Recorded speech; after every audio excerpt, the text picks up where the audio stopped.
Hey y'all, that was a clip from MC Hammer. Now, if you saw the clip, that means YouTube let it go through. If not, that means I was flagged. This is the story of rapper MC Hammer. Stanley Kirk Burrell was born on March 30, 1962. Better known by his stage name, MC Hammer, or simply Hammer, is an American rapper. He's known for hit songs such as You Can't Touch This, Too Legit to Quit, and Pumps in the Bump. Flashy dance moves, extravagant choreography, and his eponymous Hammer pants. He's remembered for a rapid rise to fame. He has also been an entrepreneur and a celebrity spokesperson. Multi-award winner, Hammer is considered a forefather and a pioneer innovator of pop rap, incorporating elements of freestyle music, and is the first hip-hop artist to achieve diamond status for an album. After being labeled a sellout and with the changing landscape of hip-hop music, he attempted to appeal to the rise of gangster rap. However, due to overexposure and critical backlash, his popularity waned by the mid-90s, which led to a highly publicized bankruptcy beginning in 96. Along with a Mattel doll and other merchandise, Hammer starred in a Saturday morning cartoon called Hammerman in 1991. Y'all remember that Saturday morning cartoon sitting in front of the TV with a bowl of cereal? He became an ordained minister during the late 90s and hosted MC Hammer and Friends, a Christian ministry program on TBN. He was also a dance judge on Dance Fever in 2003, was the co-creator of the dance website DanceJam.com, and was executive producer of his own reality show titled Hammer Time, which aired on the A&E network during the summer of 2009. Throughout his career, he has managed his own recording business as a record label CEO. As a result, he has created and produced his own acts, music including Ho Frat Who, Oaktowns 357, Special Generation, Annalise, DRS, B, Angie B, Gentry Koja, and Oakland Fight Club. A part of additional record labels, he has associated, collaborated, and recorded with Psy, BMF, Tupac, Teddy Riley, Felton Pilot, The Dog Pound, The Whole Nine, and a plethora of others. He signed with Death Row Records in 95. BET ranked Hammer number 7, best dancer of all time. Vibes, the best rapper ever tournament, declared him the 17th favorite of all time during the first round.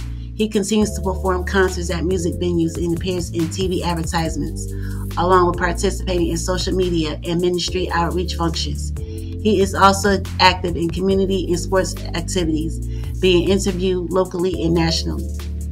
Stanley Kirk Burrell was born in Oakland, California. His father was a professional poker player and gambling casino manager at Oaks Card Club's card room, as well as a warehouse worker. He grew up destitute with his mother, who was a secretary, and with 8 siblings in a small apartment in East Oakland. He recalled that 6 children were crammed into a 3-bedroom housing project apartment. The Burrells would frequent thoroughbred horse races, eventually becoming owners and winners of several graded stakes. In the Oakland Coliseum parking lot, a young Stanley would sell stray baseballs and dance accompanied by a beatboxer. Oakland athletics team owner Charlie Finley saw the 11-year-old doing the splits and hired him as a clubhouse assistant and bat boy as a result of his energy flair. Stanley served as a bat boy with the team from 1973 to 1980. In 2010, Hammer discussed his lifelong involvement with athletes on ESPN's First Take, as well as explained that his brother, Louis Burrell Jr., who would later become Hammer's business manager, was actually the bat boy while his job was to take calls and do play-by-plays for the A's absentee owner during summer games. The colorful Finley, who lived in Chicago, used the child as his eyes and ears. Reggie Jackson, in describing Stanley's role for Finley, took credit for his nickname, Hell. Our chief executive, the guy that ran our team, that communicated with Charlie Finley. The top man there was a 13-year-old kid. I nicknamed him Hammer because he looked like Hank Aaron, whose nickname was the Hammer, quote unquote. He acquired the nickname MC for being a master of ceremonies, which he used when he began performing at various clubs while on the road with the A's and eventually in the military. Hammer, who played second base in high school, dreamed of being a professional baseball player but did not make the final cut at a San Francisco Giants Legends and celebrity softball game wearing an A's cap to represent Oakland American League. Hammer went on to graduate from McClemens High School in Oakland in 1980 and took undergraduate classes in communications. Discouraged by his studies at a local college and failing to win a place in a professional baseball organization, he joined the United States Navy for 3 years. He served with Patron 47 of Nas Moffett Field in Mountain View, California as a petty officer, third-class aviation storekeeper until his honorable discharge. Before Hammer's successful music career in Rags to Riches to Rags and Back saga, Stanley formed a Christian rap group with singer and musician John Gibson, known as the Holy Ghost Boys. Hammer and Tremaine Hawkins performed with John Gibson's band in concerts at various venues such as the Beverly Theater in Beverly Hills. Some early songs produced were Word, B-Boy Chill, a live audience performance on YouTube, and Stupid Deaf Y'all in 1987. He also produced Son of the King during this time, releasing it on his debut album, Feel My Power, in 1986, as well as the re-release version of Let's Get It Started in 1988. Additionally, The Wall featured Hammer, a song Stanley Kurt Burrell, or KB, originally identified himself as MC Hammer, which was later released on John Gibson's album Change of Heart in 1988. This was CCM's first rap hit by a blue-eyed soul singer and or duo. In addition to later remixes of early releases, Hammer produced and recorded many rap songs that were never made public, yet are now available on the internet via his record labels such as Busted Records, Old Town Records, and Full Blast. He has introduced, signed, or produced new talent including Old Town's 357, Ho Frat Who, The Vocal Quintet, Special Generation, Annalise, James Greer, One Cause, One Effect, BNGB, The Stooge Players. At about the age of 12, Oakland native Keisha Cole recorded with Hammer and sought career advice from him. In the mid-1980s, while rapping in small venues and after a record deal went sour, he borrowed $20,000 from former Oakland A's players Mike Davis and Dwayne Murphy to start an independent record label business. As the CEO of Busted Productions, Hammer kept the company going by selling records from his basement and car. Busted Productions spawned Busted Records, and collectively the companies have more than 100 employees, recording singles and selling them out of the trunk of his car. He marketed himself relentlessly. Coupled with his dance abilities, his style was unique at the time. Now referring to himself as MC Hammer, he recorded songs for his debut album, Feel My Power, in 1986. It was originally released on his independent label, Bustin' Records, via Oakland Records, and produced by Felton Pilot of Con Funk Shun.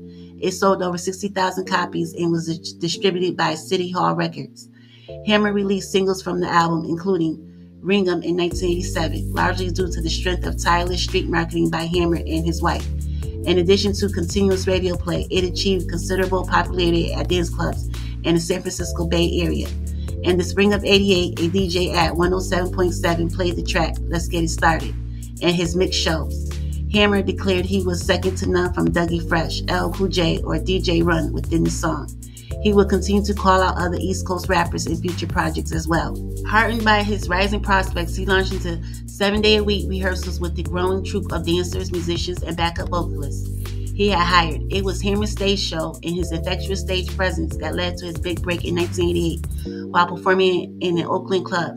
There he impressed a record executive who didn't know who he was, but knew he was somebody, according to the New Rolling Stone Encyclopedia of Rock and Roll. Though Hammer had previously received and declined offers from major record labels before, he agreed to a multi-album contract with Capitol Records with a $1.7 million advance. It didn't take long for Capitol to recoup its investment.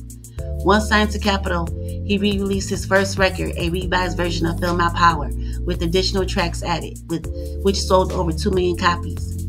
Hammer was very good friends with Arsenio Hall as well as a then unknown teen by the name of Robert Van Winkle, aka Vanilla Ice. Despite later rumors that there was a beef between the two rappers, which was addressed during the height of both of their careers on Arsenio Hall's show, and then he would reunite within a 2009 concert in Salt Lake City, Utah. And as such, Hammer was first invited to perform the song You Can't Touch This, prior to its release on the Arsenio Hall show in 1989. He also performed Dancing Machine, which later appeared in the Please Hammer Don't Hurt 'Em, the movie in 1990. Hammer used some of the proceeds from this album to install a rolling studio in the back of his tour bus, where he recorded much of his second album. In this period, he formed the rap group Oaktown's 357, releasing the number 9 single, Yeah, Yeah, Yeah, from the album Wild and Loose in 1989. Hammer's third album, Please Hammer Don't Hurt 'Em, which was released February 12, 1990, It included the massive hit, You Can't Touch This, which sampled Rick James' Super Freak. The song stopped at number 8 on the Billboard Hot 100 chart because it was released only as a 12-inch single. However, the album was a number 1 success for 21 weeks due to primarily to this single, the first time ever for a recording on the pop charts. The song has been and still continues to be used in many films and TV shows and appears on soundtrack and compilation albums as well. The album went on to become the first hip-hop album to earn diamond status, selling more than 18 million units to date. After publicly dropping the MC from his stage name, he released Too Legit to Quit in 91. In 1992, after a 4-year hiatus, Dougie Fresh signed with Hammer's label, Busted Records, and issued one album, Doing What I Gotta Do, which was a commercial failure. Prior to Hammer's next album, The Funky Headhunter, rumors from critics and fans began claiming that he had quit the music entertainment business or had suffered a financial downfall since a couple of years had passed between his 2 records, which Hammer denied.